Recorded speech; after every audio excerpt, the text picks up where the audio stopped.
se catch Ghana by say o man ani me wo galamsey no ho na bibia tuntwa ye ntina o man for ense yensuo e ma eni nyina so sika na de ton so edi no aduane edi ye adwuma na eba se ebede na etimi aye adwuma entimi so madwe nche no no mama mani me na galamsey na ekoso na ese yensuo ke posi enyansuo enti ebe se eche ne se aban ne fa ne nansi form ne ani abre ye pese enyansuo eno enti na ye ni abre a yesu ye che ya adwene nti asem e wo ho no no e de ho bebre abra me se mo ba obi she dryem mi ko pensu ansa na me de washiniti na wo fi se ka pipe ye adwuma nka mebresa enti na mema me kasa se galamsey no de ekoso no Ghana ban fa ne nansi form na bibia ansesa why bra nyasam ketwa ni pani abre pa this just elimina me ho na metie ho kwa de yenyansuo be na wo twini yenyansuo ye bran kasa enti de ye kacha aban ne se on fa ne nansi form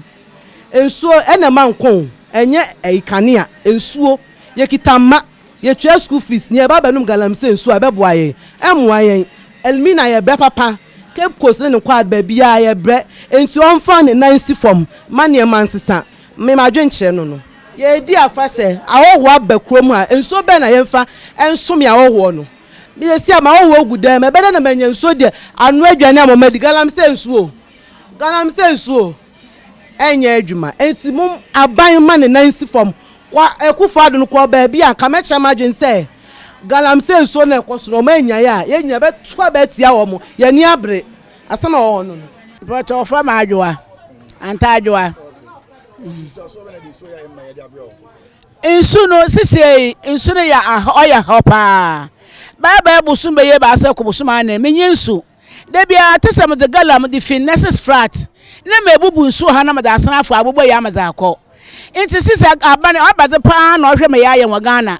da wa ma bi fi no krom na wa ba se hinsu na wo kransu na wonom na aye ya kanso ye da aye nya de be yeski ya kanso abuchira ye do mi na no be yeski atu aka insu abuchi no wonom enti ye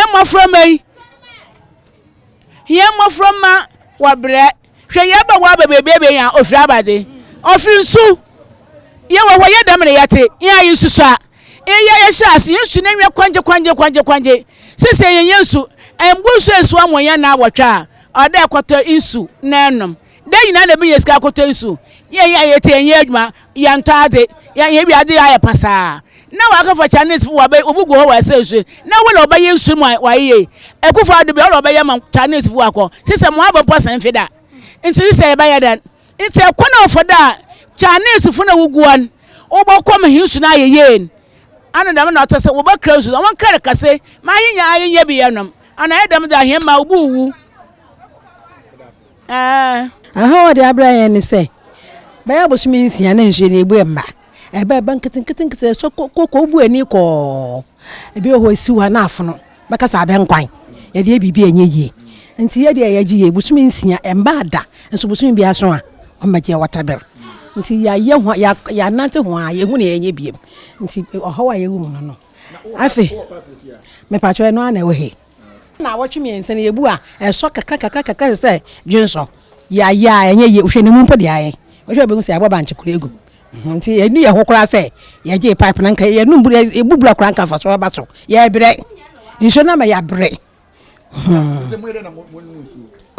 nso de se person ma ya to pure water ne ya koto bula akose bula ne de adware ne ye de adwa ne nyina ye bula nko a ye hu nyina ye nchen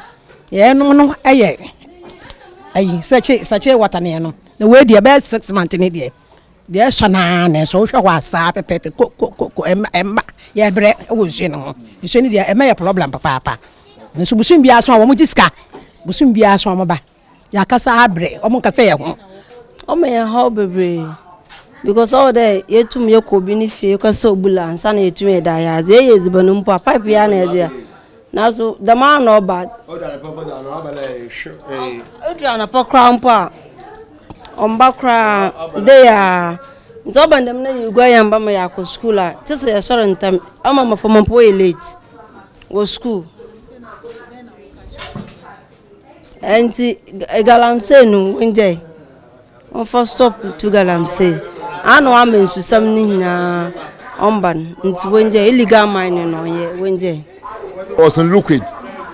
as we say I can cook up and pampa but man and one boy because it's a you pa nti one what to azina down what one also what to galamsey no one day because what no one human one day mpe wo kunya ni na kamikasin but in tell him to health source no for no ba people see human honor to fiba inwa he no honor o fida that's it because of that the mean say any problem no abamo was now on stop one hour to galanu one stop one the ma on ye man okay one boy na probably na you chemical simple kunyen ezu ka pompa abo so an pan na so why red nti mo boss na mo biala why government on take solution don't stop one hour to galanu all the ma mo dey na kidney problem okay ma tum das